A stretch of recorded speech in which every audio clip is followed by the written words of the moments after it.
আমাদের বাড়িতে চিনি শেষ হয়ে গেছে, 2-3টা বাড়িতে গেলাম, কারোর বাড়িতে চিনি পেলাম না। দেখি এই পাশের বাড়িতে চিনি পাই কি না। পাশের বাড়িতে দরজা জানলা সব বন্ধ। ও দিদি, বাড়িতে আছো? বললাম একটু বাইরে আসো না। একটু বাইরে আসো না। আসো না দিদি, একটু বাইরে আসো, একটু আসো। আসো না, আসো আসো, তাড়াতাড়ি আসো। বললাম বললাম বললাম যে একটু চিনি দেবে, আমার না চিনিটা শেষ হয়ে গেছে। দিন না, আছে আপনাদের, একটু দিন, একটু দিলে কি হবে, দিন না। ওইটুকুই দিন, দিন না। দিন না।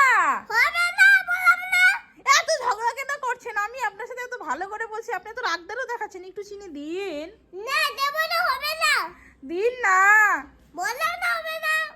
বাপরে বা, কি ঝগড়টি এই বাড়ির মহিলাটা। লাগবে না আপনার চিনি।